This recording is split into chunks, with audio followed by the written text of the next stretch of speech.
Par conséquent, il n'y a qu'un seul salut, c'est la connaissance directe. Et aucune paresse ne pourra nous dispenser de cet effort. Il faudra absolument acquérir la connaissance directe. À formation égale, la vérité triomphe. Formez-vous, armez-vous de science jusqu'aux dents, c'est ce que j'ai dit à Obenga. Bien. Vous allez faire cours à partir de 9h avec le prof Si. Donc vous n'avez pas de salle avec vous. Moi je vais ce que je dois faire. Partir notamment à une sortie pédagogique avec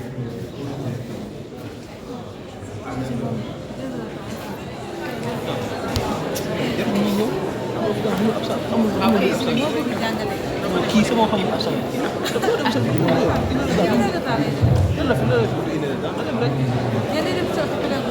waaw war naa dem bàyyi ñu nelaw ñu nelaw sax tey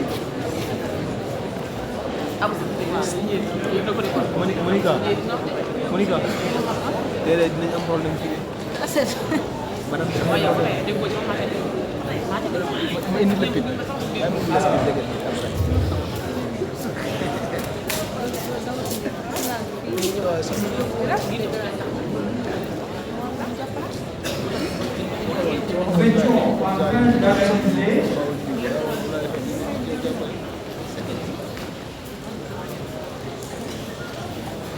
les processus de production de l'espace. Et nous avons largement analysé la dernière fois la localisation à la fois en tant que résultat et processus. Le fait de décider de mettre quelque chose quelque part, c'est ça qu'on appelle le processus. Décider de mettre quelque chose quelque part, on crée de l'espace. Mais le fait aussi que quelque chose se trouve quelque part, c'est un processus de création de l'espace. On va voir aujourd'hui un autre élément important qui est l'espacement. L'espacement est la loi même de l'espace. C'est la loi consubstantielle et constitutive de l'espace. Et je vous l'ai toujours dit, l'espacement, c'est la loi consubstantielle et constitutive de l'espace. Sans espacement, il n'y a pas d'espace.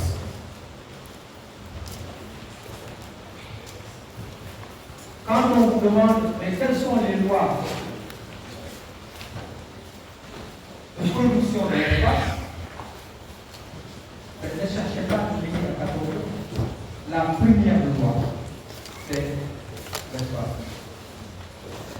Et quand on vous dit, est-ce qu'il y a des lois d'organisation de l'espace? Est-ce qu'il y a des lois de production de l'espace? Oui, il y en a. L'espacement est une loi d'organisation. Et ça, c'est universel. L'espacement est une loi universelle. Donc, il existe des lois universelles de production de l'espace. Cela veut dire quoi? Cela veut dire que ces lois-là ne tiennent pas compte du contexte, ne tiennent pas compte du temps. Le contexte, c'est les sociétés. Est-ce que je suis dans une société Yola? Est-ce que je suis dans une société Soniké? Est-ce que je suis dans une société Peul? Ça n'a pas d'importance. La loi qui est l'espacement est une loi universelle parce que cette loi-là s'impose à toutes les communautés culturelles. Qu'on soit d'un groupe ou d'un autre groupe, cette loi-là s'impose avec la même rigueur à tous les groupes sociaux. Cette loi-là s'impose avec la même rigueur à tout moment de la vie. Cette loi-là est une loi transversale.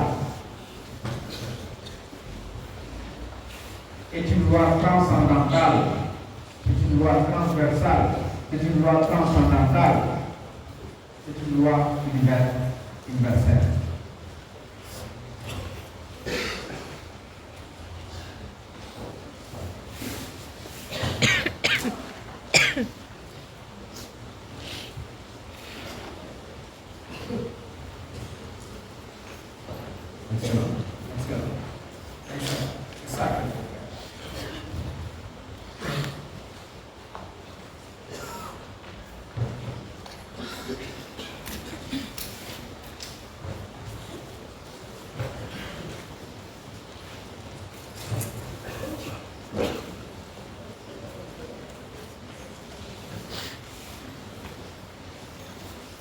Cet espacement est une obligation.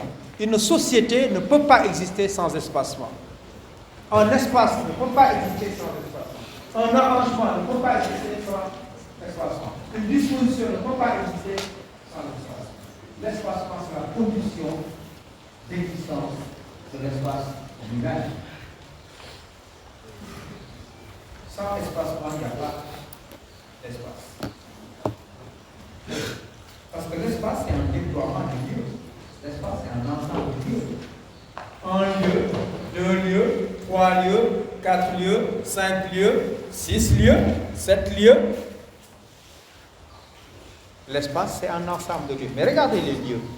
Tous les lieux sont distants, sont espacés de 1 cm, 0,5 cm, 1 mètre, 5 cm, 2 cm, etc. L'espacement, c'est la condition absolue de l'existence de l'espace.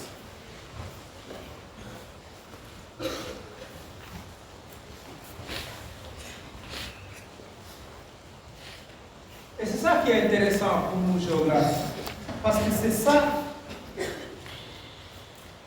qui permet d'évoquer énormément de choses. La question de l'arrangement, la question de la mise en ordre, la question de la disposition, la question de l'interaction, etc., etc. Quel est le fondement de ça? Quel est le fondement?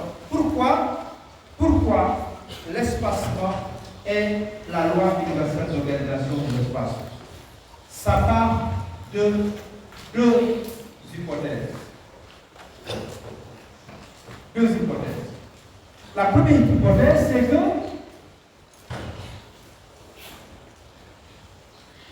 deux choses ne peuvent pas occuper en même temps un lieu.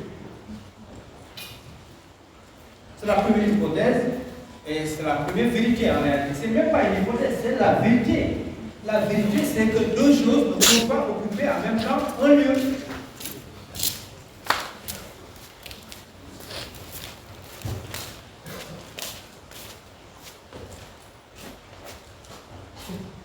Si vous avez deux choses, forcément vous avez deux lieux. Forcément. Deux choses, un lieu, ce n'est pas possible. Parce que deux choses ne peuvent pas occuper un lieu en même temps. Mais, de la même manière que deux choses ne peuvent pas occuper un même lieu en même temps, une chose ne peut pas occuper deux lieux en même temps. Hein? Il est là. Il occupe un lieu. Il ne peut pas occuper deux lieux en même temps. Et quand vous mettez ces deux-là ensemble, ces deux vérités-là ensemble, eh bien, il jaillit une obligation. L'obligation d'espace-temps. Vous êtes obligé de créer de l'espace. Or, créer de l'espace, c'est créer de la distance. Et donc, la distance est une création sociale. La distance n'est pas une création absolue, c'est donc une création sociale. Parce que la distance résulte du fait que vous avez dans l'espace. Que vous étiez obligé de dissocier les choses. Quand vous dissociez les choses, vous êtes créateur de distance. Et quand vous créez la distance, vous produisez le paysage et vous avez énormément de possibilités. Mais, dans ces possibilités-là, vous allez voir, on ne faut choisir qu'une seule possibilité. Les possibilités sont là.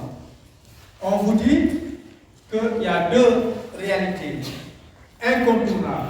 Première réalité, deux choses ne peuvent pas occuper en même temps un lieu. Une chose ne peut pas occuper deux lieux en même temps. Et on vous demande, dans ce cas-là, de raisonner.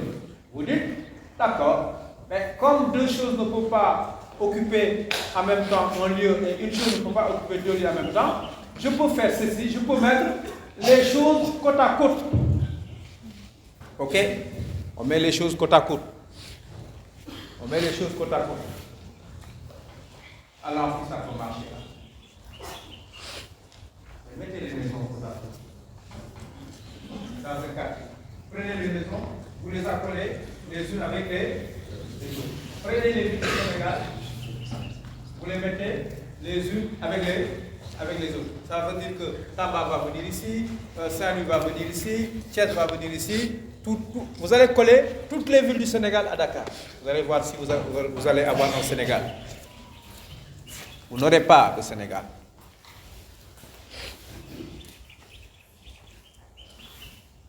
La société ne va pas fonctionner comme ça. Si vous mettez dans un quartier toutes les maisons côte à côte, vous allez voir qu'il y a des gens qui vont voir de leur maison. Donc, cette solution-là n'est pas viable. La continuité n'est pas viable. Ce n'est pas un élément de fonctionnement de l'espace.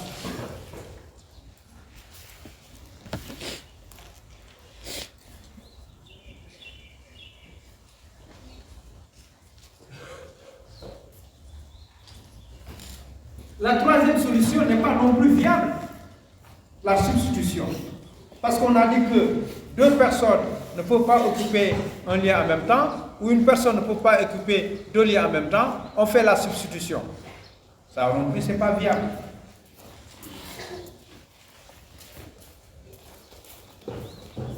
La première construction remplace la deuxième construction qui disparaît physiquement. Ça veut très bien que ça, c'est pas viable. Ça ne peut pas faire un espace. La seule chose qui est possible et qui fait espace, qui fait fonctionner l'espace, c'est la connexion, c'est-à-dire laisser un écart entre les éléments. Ici, la distance peut être comprise entre l'intervalle 0 mm, 0 centième de millimètre, jusqu'à X distance. Et c'est ce qui se passe à l'amphi actuellement. Actuellement, vous êtes dans une situation de connexion, vous avez laissé entre vous un écart qui peut être minime, mais quand même, c'est un écart. C'est comme ça que l'espace fonctionne. L'espace fonctionne quand on met de la distance entre nous.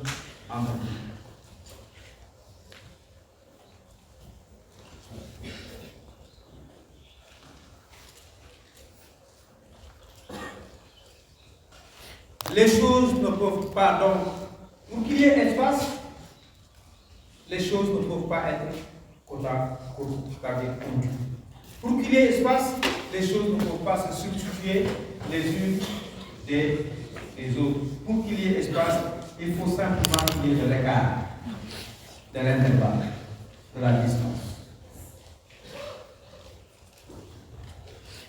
Par contre, oui, bien sûr de la distance. Bien sûr de la distance. Mais quelle distance? Quelle distance?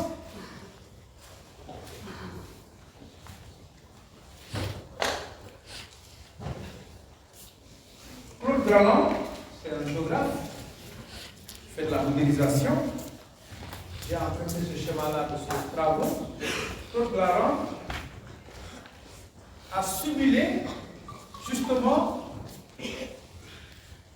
cette question de la distance-là en créant un village. Un village imaginaire. Il a créé un village imaginaire et il a dit, bon, ce village-là est habité par des banquiers, des postiers, des tailleurs, des restaurateurs, etc. etc. Et il les a mis dans un village.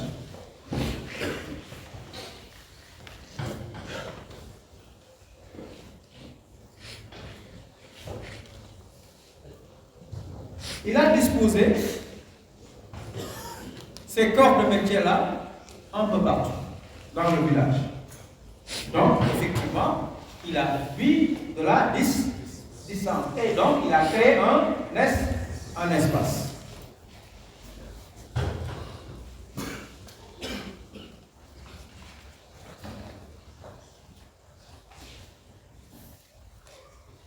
Regardez le tailleur. À midi, il veut manger. Il fait quoi? Il travaille à midi, il veut manger. Il fait quoi? Il ferme sa boutique pour aller dans un restaurant et il va où?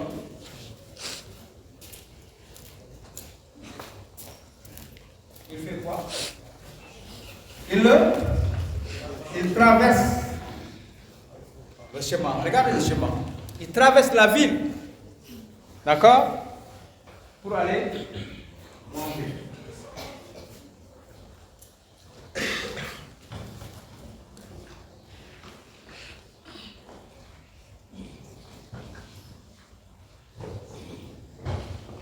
Le restaurateur, il va aller au centre de santé.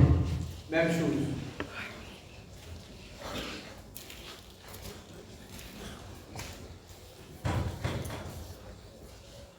C'est pas viable. C'est pas un espace viable. C'est un espace certain, c'est sûr, c'est un espace, parce qu'il y a de la distance, mais c'est pas un espace fonctionnel. Donc, créer de la distance ne signifie pas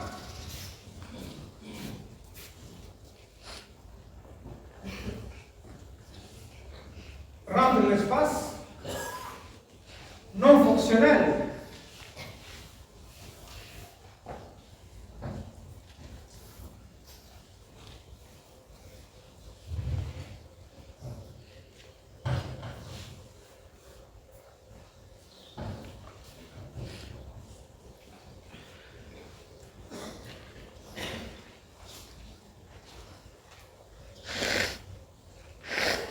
Il faut aller vers une distance optimale, ce qu'on appelle une distance optimale. Chaque espace a sa dimension optimale.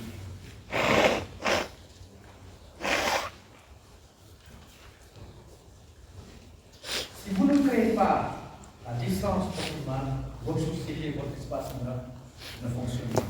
C'est la raison pour laquelle ce village-là, pour qu'il fonctionne, il faut que les choses soient à une distance optimale qui permet à un service ou à un secteur de prendre ou de satisfaire ses besoins en service sans compromettre son propre fonctionnement. Il a besoin, c'est un tailleur, il travaille, il a besoin de la banque. La banque, c'est vraiment à une distance optimale qui lui permet d'aller à la banque et de revenir sans compromettre son activité. Il a besoin d'aller à la poste, la même chose. Il a besoin d'aller au restaurant, la même chose, etc. Donc, la distance fait fonctionner l'espace.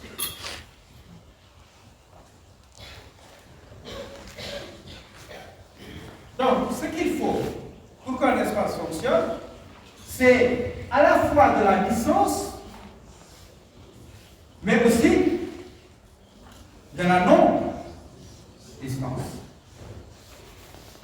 Et deux, il faut à la fois de la distance, mais pas n'importe quelle distance. Donc, à la fois de la distance et de la non-distance, c'est ce qu'on appelle la contradiction taxique. Vous avez dit distance, oui d'accord, mais quelle distance?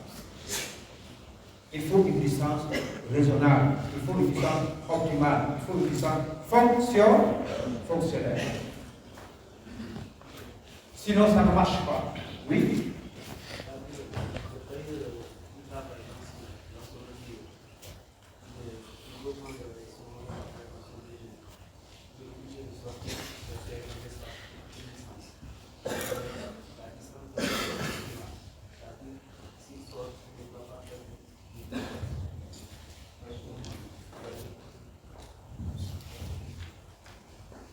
Je disais, si par exemple on a un tailleur qui travaille dans son atelier, il a rempli les bandes sont déchaînées.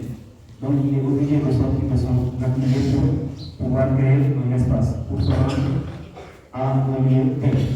C'est-à-dire qu'il crée de l'espace en se déplaçant. Donc cet espacement qu'il crée, c'est ça qui représente la distance. Maintenant la distance qu'il doit utiliser doit être une distance optimale. C'est-à-dire qu'il ne doit pas faire du temps de son atelier vers le restaurant. Donc c'est ça qui fait fonctionner l'espace, si je comprends bien.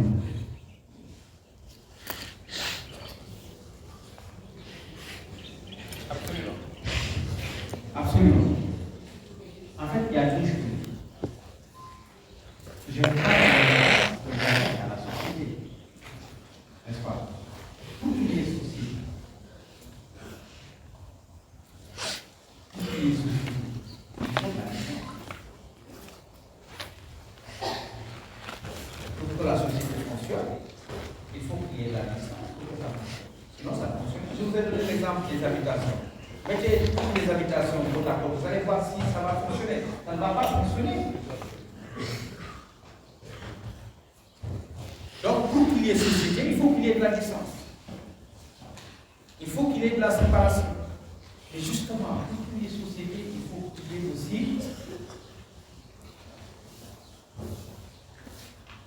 de l'assemblement. Rassembler. Parce que si vous ne rassemblez pas, il n'y a pas de société. On perd la société.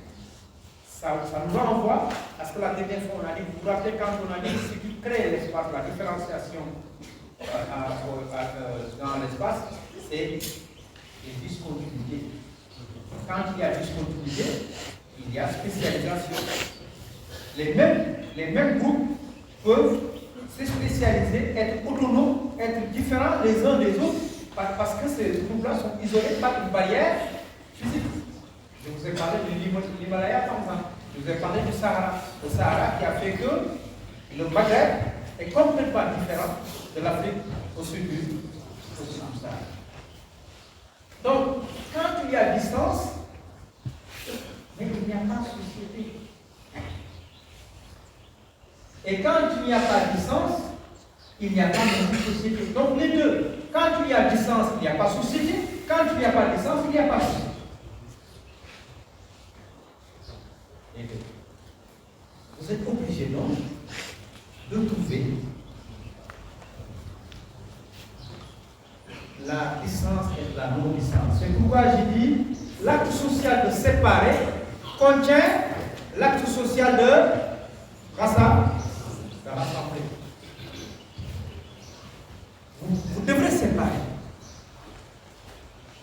Mais en même temps, dans cette séparation-là, vous devrez rassembler. Donc, ça nous renvoie à cette question de de la distance optimale, de l'optimisation, absolument, de l'optimisation. Vous devez trouver la distance optimale qui permet aux choses de fonctionner, sinon vous n'allez pas pouvoir fonctionner. Donc, on peut résumer en disant il n'y a pas d'espace et de société sans distance. C'est clair?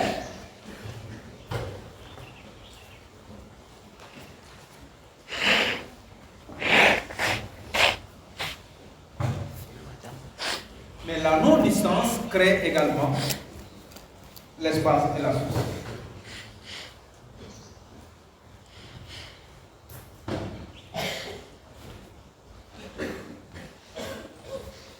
Autrement dit, notre défi est de faire les deux à la fois, les deux qui sont contradictoires. Les deux qui sont contradictoires, c'est séparer et rassembler en même temps. C'est ça le défi. Pour créer l'espace, vous devrez séparer. Mais en même temps, vous devrez rassembler.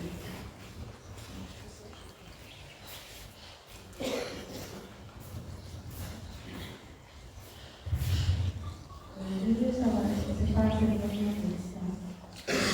gouvernement précédent a utilisé pour pouvoir créer le projet de Diamniadio. Par exemple, pour séparer le Diamniadio de l'État et créer cette pour sécuriser l'aspect, mais aussi pour distraire à la capitale espagnole. Très bien. J'aime bien ça. Excellent. J'aime bien ce genre de questions-là. Hein? On vous dit quelque chose théoriquement et vous contextualisez avec quelque chose de concret. Je pense que c'est ça qu'il faut faire. Ce qu'on vous dit là, ce n'est pas des choses comme ça, c'est des choses qui se rapportent à des réalités. Donc il faut savoir dire ça dans l'espace. Elle demande, est-ce que ce n'est pas cet acte-là de séparer et en même temps de rassembler qui a amené le gouvernement à penser la ville de Diamniadio en créant le pôle de Diamniadio. Et elle a raison. Parce que la création de Diamniadio vient de quoi? Du fait que Dakar étouffe. C'est ça le problème. On dit Dakar étouffe. Il faut décongestionner Dakar. Il faut séparer. Parce que ça devient étouffant, ça devient écrasant. Dakar étranglé. Sous le poids des encombrements, de la mobilité, ça ne fonctionne pas, il faut déconditionner cette ville-là. C'est pourquoi, effectivement, ils ont créé un autre espace pour balancer un peu, pour desserrer les taux sur Dakar.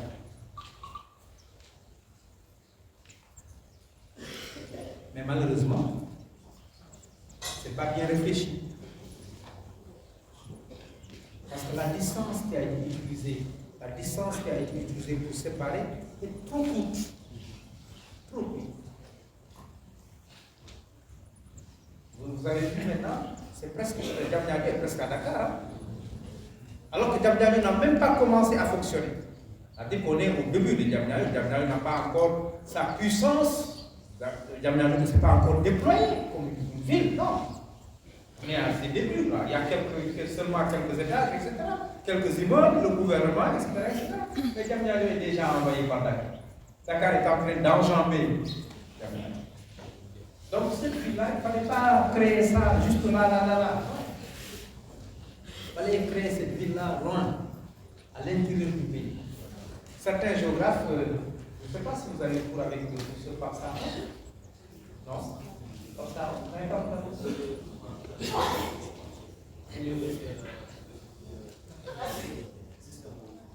Systèmement. Des profs comme Parsaro, qui est un géographe qui s'intéresse à la ville, à la mobilité, etc. Lui, il a toujours critiqué ce projet-là en disant, mais ce projet-là, c'est une erreur stratégique du gouvernement. Ça doit pas être, le pôle ne doit pas être à Diamniadio, mais le pôle doit être plutôt à Tamba, hein, ou en tout cas à l'intérieur du pays, très loin de Dakar, pour que, effectivement, on ait cette possibilité-là d'attirer des investissements vers l'intérieur du pays et de créer un équilibre entre Dakar et le reste du pays. Bon, je pense qu'ils ont corrigé ça en faisant des projets d'autres pôles, mais ils sont toujours dans ce centre-ouest-là. Dans ce centre-ouest-là, ils ne sont pas encore sortis. Il faudrait que les gens aient le courage de sortir carrément de ce centre-ouest-là, d'aller soit au sud, soit au nord, soit au Sénégal oriental, pour créer des villes là-bas. Les villes maintenant, ça se crée partout. Hein. C'est vrai que le Sénégal, quand même, est pionnier dans est l'un des pionniers dans cette stratégie-là de création de villes. Mais malheureusement, le choix n'a pas été très judicieux. C'est bon, une autre question?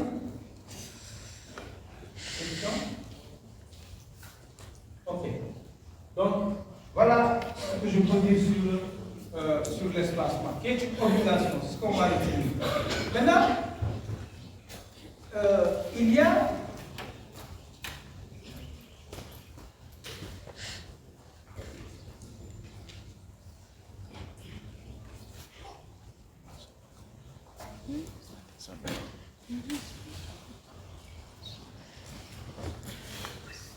si le fait de séparer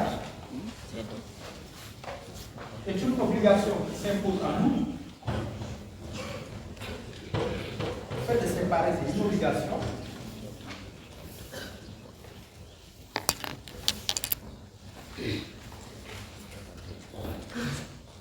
la disposition, elle, est une liberté, même si la disposition va dépendre de l'espace. Parce que on est toujours sous la trame, hein. On a dit la localisation, ça crée de l'espace. L'espace, ça crée de l'espace. Mais la disposition aussi crée de l'espace. Mais à la différence de l'espacement qui est une obligation, l'espacement est une liberté qui est donnée aux individus, aux sociétés, pour disposer de l'espace de la manière dont ils souhaitent.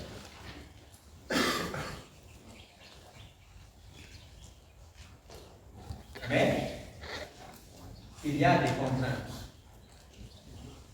Il y a des contraintes, notamment les contraintes qui sont liées à aussi, par exemple, à la physionomie, à la morphologie de l'espace.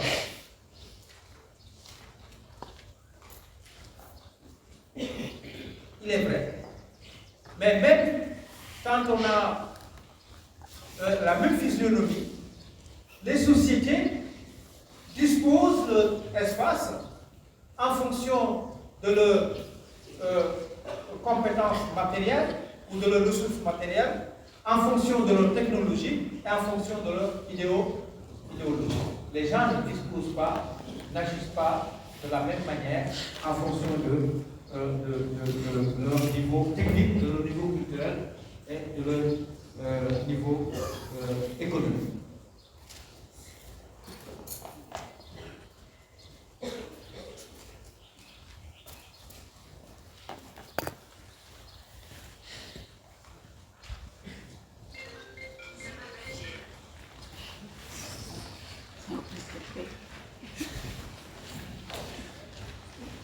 C'est vrai que c'est comme on dit, c'est vrai que la disposition est une liberté, et je dis aussi que la disposition va dépendre de votre espace. Si vous avez des espaces comme ça, les trois espaces qui sont sur le tableau, vous n'avez pas les mêmes configurations.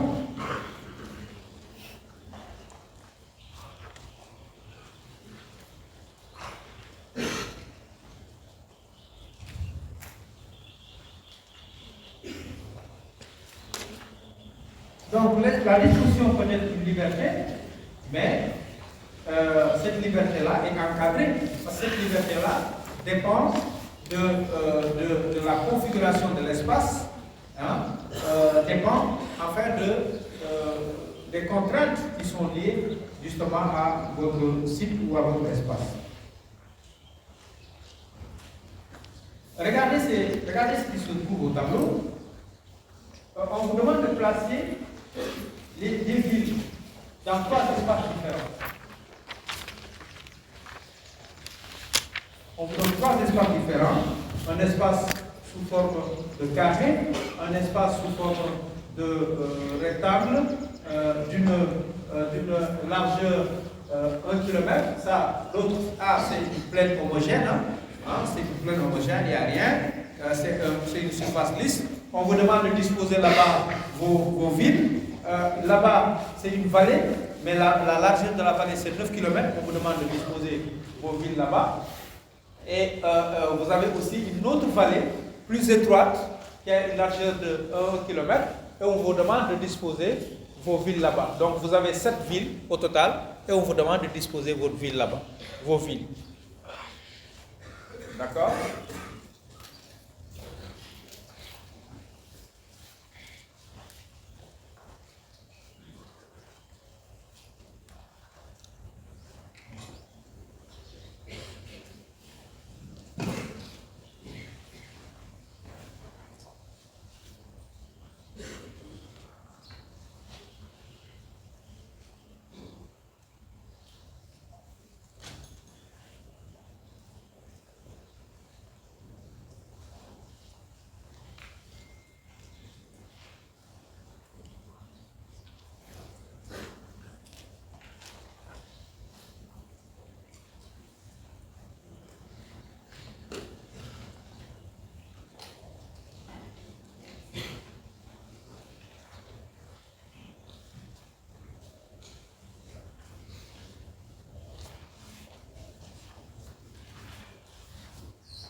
Qu'est-ce que vous avez compris?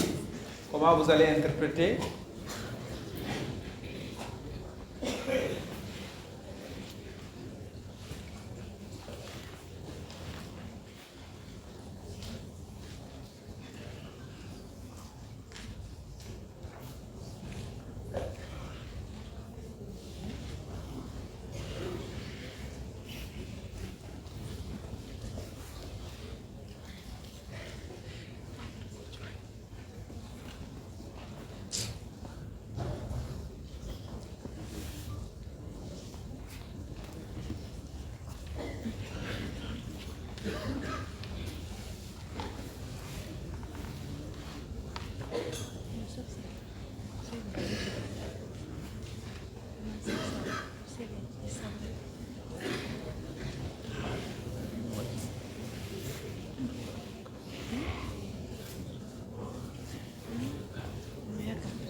Est-ce que vous avez compris? Comment vous interprétez le schéma?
Quelle est la distance entre une ville et une autre?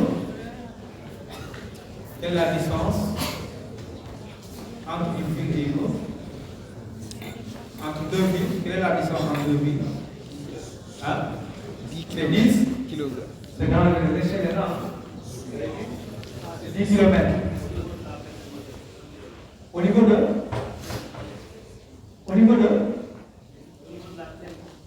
oui. Pourquoi tu me dis?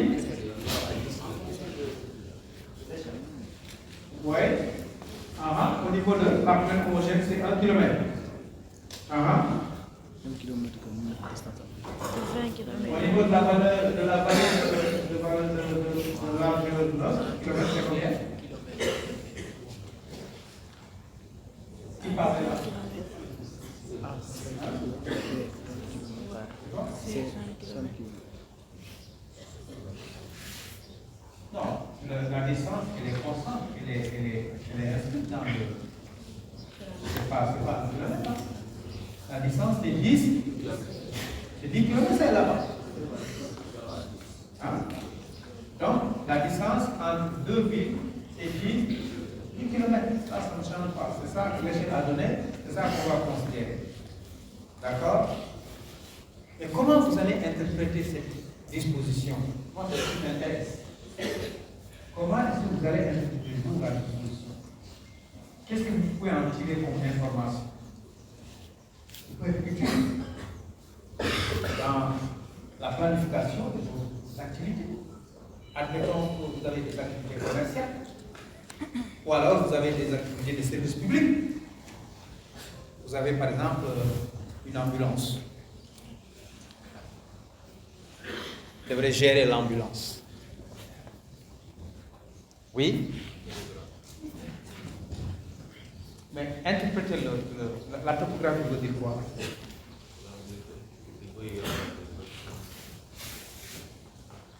Oui, bien sûr. Mais ça, après, tu vas les mettre. Mais il s'agit maintenant d'interpréter la base théorique. La base théorique, c'est ce qu'on t'a donné ici. Et tous les éléments qu'on t'a donné, on t'a dit, tu as 3 situations. Tu as une plaine homogène, tu as une vallée de largeur 9 et tu as une vallée de largeur 1 km. On t'a donné 7 villes. On a positionné les villes. D'accord? Alors, toi, c'est une matrice que tu as. C'est une disposition que tu as. Maintenant, toi, qu'est-ce que tu peux en tirer comme leçon? Les leçons que tu peux en tirer, je vais terminer, je vous donne la parole, c'est par rapport à ton projet, toi. Tu es qui? Tu fais quoi? C'est ça qui va te permettre de lire et de dire, bon, moi, ce que je suis et ce que j'ai me permettent de tirer une information ou telle information de cette situation. D'accord? Vas-y. Pour les dispositions individuelles, pour la plaine homogène, on a une disposition circulaire des villes. Donc on a une ville centre. Pour l'ensemble de la classe. Pour les dispositions, on peut dire que pour A, c'est une plaine homogène. Donc on a une disposition circulaire. À l'intérieur desquelles on a une ville centre entre une grande ville de même taille. Pour la vallée de large de 9 km, on a une disposition parallèle en fonction de la largeur. Le schéma, la plaine homogène est un peu plus large, donc raison pour laquelle, pour le B, cette disposition, c'est parallèle. Pour la vallée de longueur de 1 km, ici, cette vallée est un peu plus rétrécie par rapport à B, donc on a une disposition longitudinale de manière horizontale.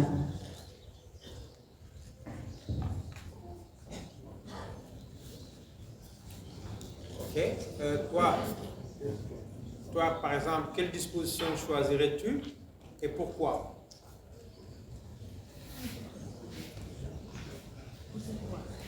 Hein? Pourquoi? Quelle disposition choisirais-tu? Ah, pourquoi? parce que dans cette plaine homogène, cette disposition est un peu circulaire et on a, quand l'utilisation est centralisée,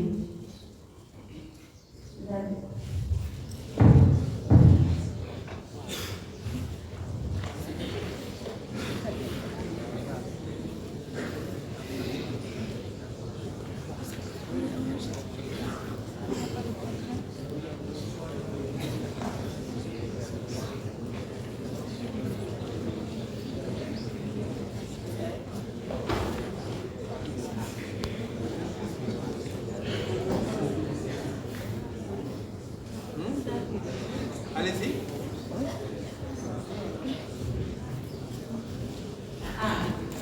parce que pour cette disposition circulaire, la distance est un peu subjective et peut-être qu'il n'y aura pas beaucoup d'obstacles pour faire ces déplacements. Oui. Donnez-nous le micro. Allez-y. Bon, pour moi, si je dois choisir la trajectoire. Parle fort parce qu'ils ne t'entendent pas là. Bon, si je dois choisir la trajectoire, je choisirai A. Oui. Parce que supposons qu'aujourd'hui, je suis un commerçant. Comme la plaine est homogène, je vais élargir mon zone de commerce. Je vais distribuer mon produit dans tous les villes, sans contrainte. Seule la distance qui pose la problème. Mais je vous ai dit. Mais par contre, si ce soit libéré, la distribution sera beaucoup plus compliquée parce qu'il y a des contraintes. La voie va proposer un code. Parce que la population ne va pas proposer.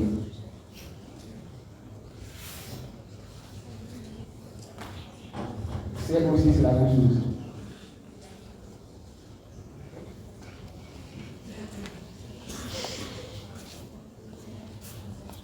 Un autre commentaire?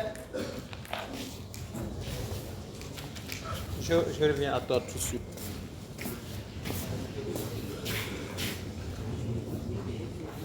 Je pense que ici, ce n'est pas les gens ou bien le masque qui décide de la disposition. Ici, c'est le. Je pense que, qu'est-ce que vous avez dit? Ce n'est pas nous qui décidons de la disposition. C'est le cadre social, le cadre de vie qu'on a qui nous impose la manière dont on peut disposer.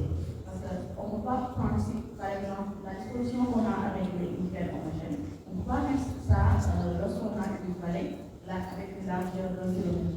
C'est absolument il y aura des conséquences. Ce n'est pas nous qui décidons, c'est le cadre de vie qu'on a qui nous impose la manière dont on dispose de nos vies. Excellent. Très bien. Ça, c'est bien.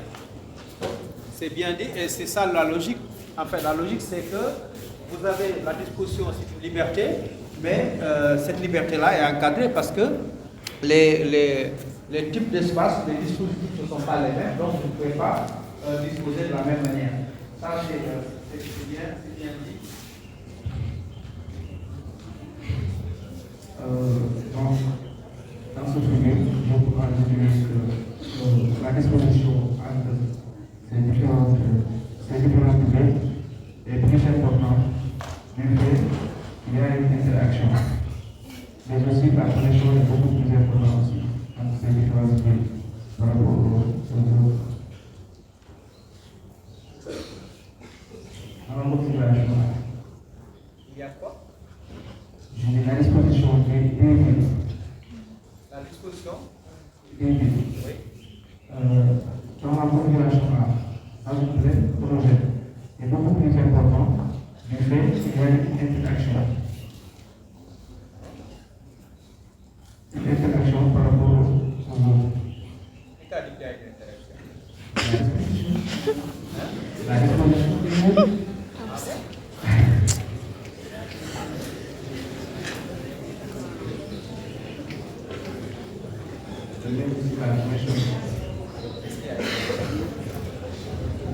Attention, il n'y a pas d'interaction.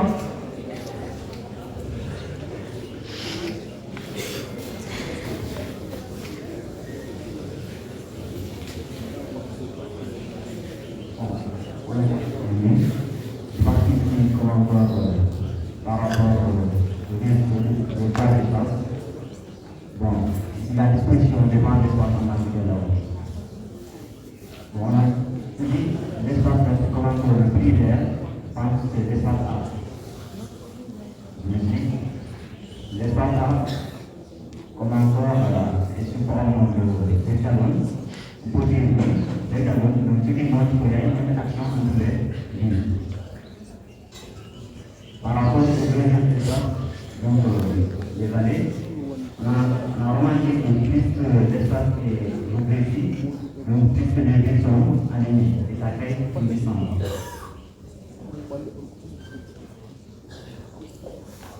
Je pense que c'est plus compliqué.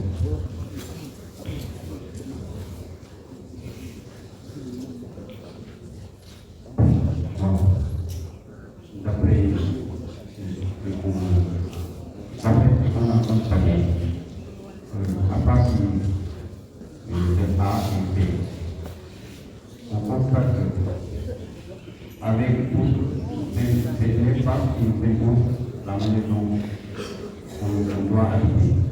Maintenant, chaque espace a sa spécificité. Pour moi, à partir de A, on peut développer le commerce. Parce que là, on est tout le temps de faire homogène. À partir de B, là, l'effectivité, je pense que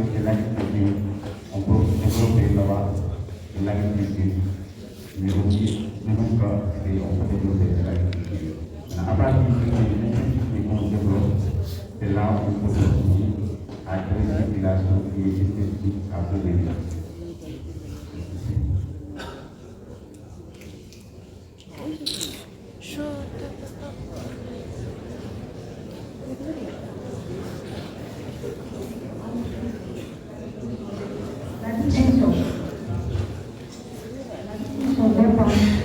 De la configuration spatiale.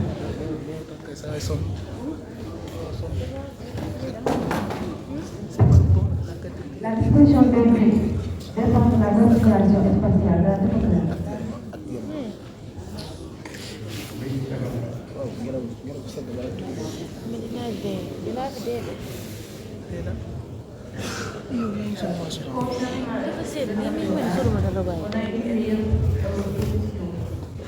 La manière de procéder, c'est la maintenant au niveau de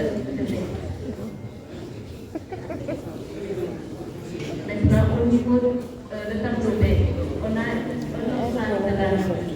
airport dañ naan suma demee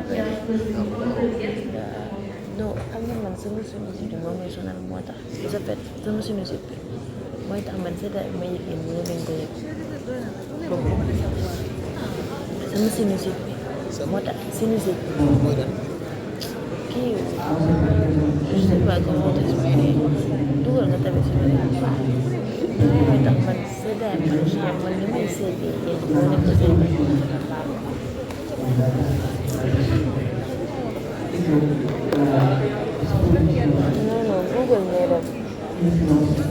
non, Google Mail. S.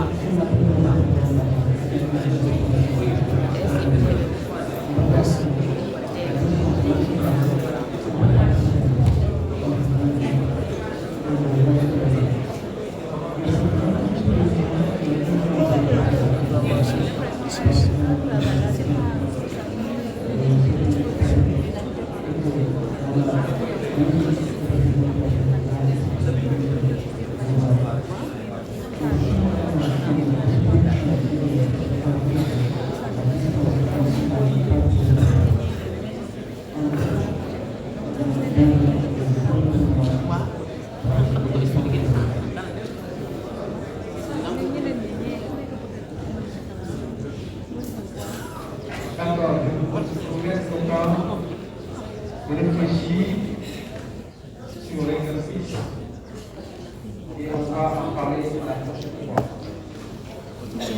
Mais, vous avez un indice, il faut vous mettre dans une posture. On vous a donné 3 dispositions, donc on vous demande d'exploiter les dispositions. Vous ne pouvez pas exploiter les dispositions si vous ne vous mettez pas dans une posture. Est-ce que vous êtes un administrateur? Est-ce que vous êtes un administrateur? C'est-à-dire que vous vous mettez dans la peau de quelqu'un qui doit offrir des services publics. Et quel est le principe des services publics? C'est les principes du service public. C'est quoi? Vous ne connaissez pas? Les services du service public, vous ne connaissez pas? L'équité, l'égalité, la justice.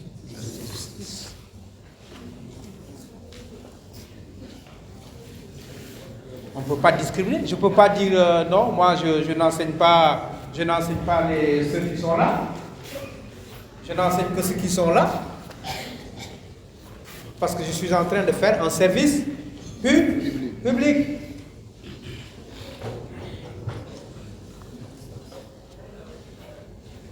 Mon service doit obéir au principe d'égalité, d'équité et de justice.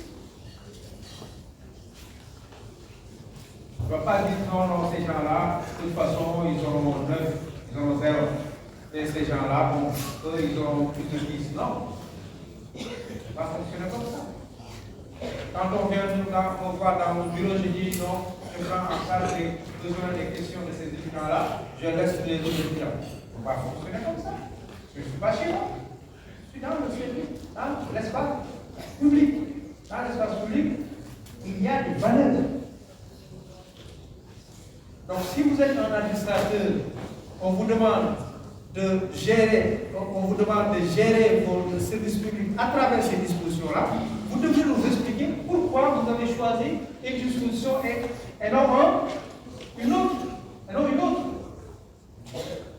Et vous allez développer justement ces principes d'égalité, d'équité et de justice. Vous comprenez? Est-ce que je vais m'occuper de est-ce que c'est juste ou est-ce que c'est égal ou est-ce que c'est équitable? Non, c'est pas ma valeur. Ma valeur c'est quoi? Le profit, le bénéfice. Donc vous voyez peut-être que si vous vous mettez dans deux postures différentes, vous vous mettez dans l'administrateur, vous regardez les schémas, vous allez voir des choses. Mais si vous mettez dans la posture comment on les appelle les économistes là, ceux qui font la promotion de l'économie, non pas les fonciers, c'est des promoteurs en fait. C'est des hommes d'affaires. Si vous êtes par exemple homme d'affaires, vous voulez développer des activités, mais vous n'allez pas réfléchir comme un administrateur. Vous allez réfléchir sur le bénéfice ou la rente que vous allez tirer des différentes dispositions. Et vous n'allez pas prendre une disposition qui va vous coûter beaucoup d'argent et qui ne va pas vous rapporter des bénéfices. C'est pas possible. Donc, j'attire votre attention sur le fait que les schémas n'ont de sens que par rapport au projet.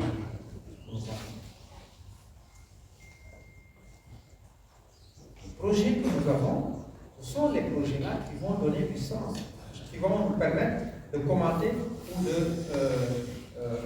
d'expliquer les schémas. Donc, le cours prochain, vous allez vous mettre dans deux postures principales. Posture administration, posture économiste ou homme d'affaires, pour dire comment est-ce que vous voyez, comment est-ce que vous pouvez exploiter ces dispositions-là, la disposition en plein homogène, la disposition dans une vallée à 1 km et la disposition dans une vallée à 9 km. C'est bon? Est-ce qu'il y a une question pour arrêter ici? Pour moi? Merci. Merci beaucoup.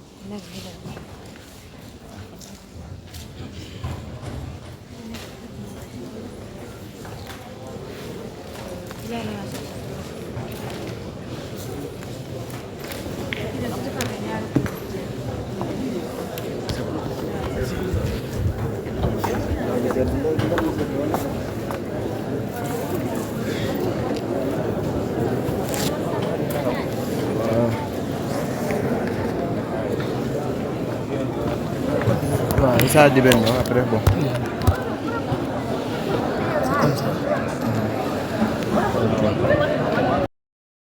Par conséquent, il n'y a qu'un seul salut, c'est la connaissance directe. Et aucune paresse ne pourra nous dispenser de cet effort. Il faudra absolument acquérir la connaissance directe. À formation égale, la vérité triomphe. Formez-vous, armez-vous de science jusqu'aux dents, c'est ce que j'ai dit à Obenga.